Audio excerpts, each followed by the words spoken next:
Can you see this? I just got this in my mailbox. Toenail can't speak. Toenail fungal treatment. 3 steps to get rid of it fast.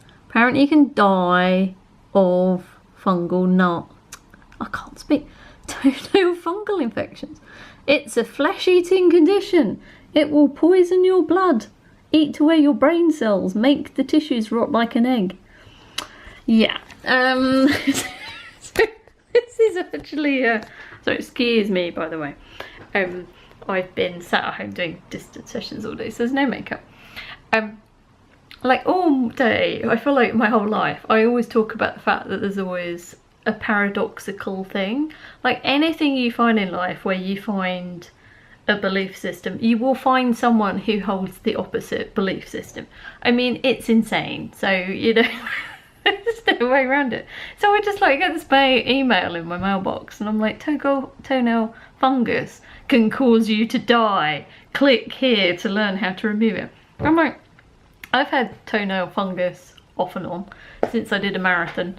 And so like I'm like, I don't know, if I actually hover over the link, which is a top tip, don't get caught by the spammers, it actually goes to, tell me, is it dementia?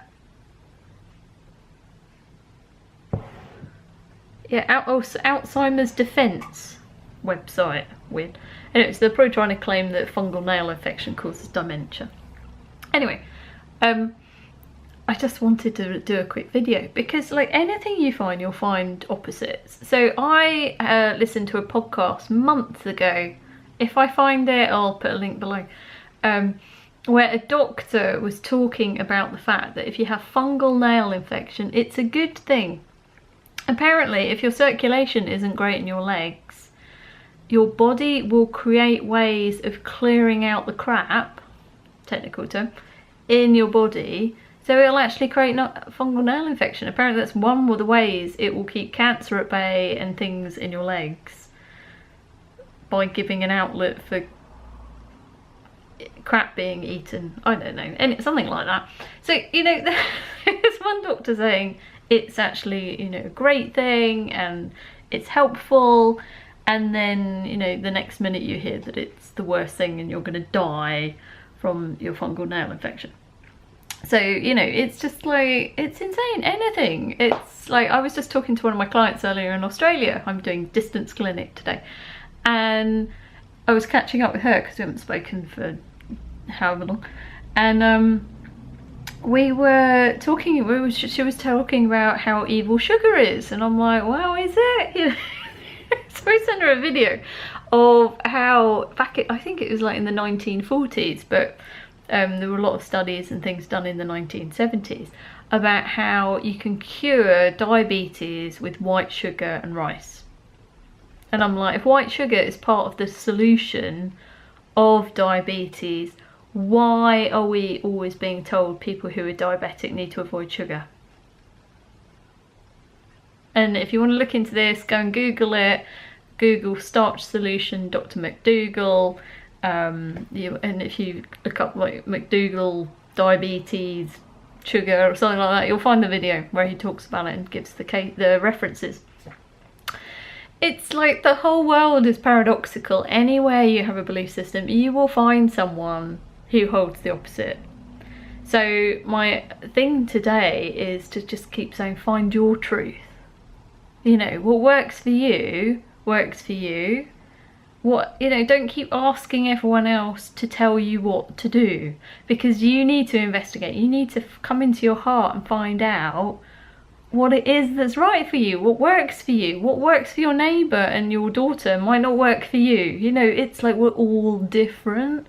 You need to find your truth. You need to find what works and makes sense to you, and have a belief system that's going to work. If you believe it's going to work and you go for it 100%, it might work. If it doesn't, then it's a learning curve. It'll just take you on a journey to something else. A lot of the time when I get a quick like realization or something catches my attention, you know, I'm an intuitive coach. I, you know, help people access their intuition. So when my intuition clocks something, I know about it. Now, it might not be that I need to look at. It could be something that comes from that. So, you know, I might want to look up a recipe on YouTube. And this happened a few months ago. I looked up a recipe, saw a YouTuber making a video of how to make this thing, and I'm like, oh great, okay, got that information, thank you. But then the recommendation for the next video was something that then set me on this whole journey for like 2-3 months of like learning and growth and just looking at things in a different way.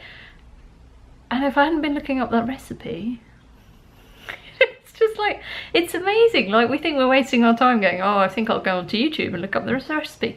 And yet that helped me stumble upon the next thing that I needed on my journey and my truth. So I'm like, we're bombarded every day with all these belief systems of, you know, how we need protein and carbs are bad for you, and then you start researching, you're going, oh really? You know, it's just like the brain just goes mad.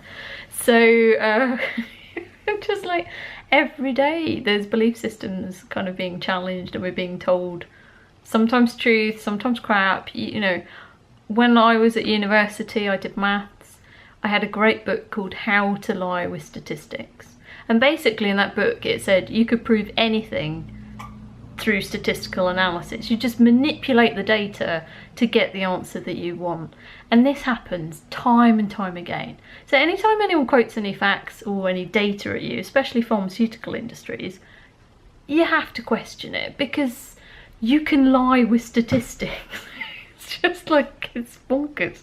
So, you know, there are no facts. Everyone wants scientific data and evidence to things, and yet you can manipulate anything to prove things. So, you know, what is truth? What is the truth? Find your truth. That's the key. Anyway, hope you're having a great day.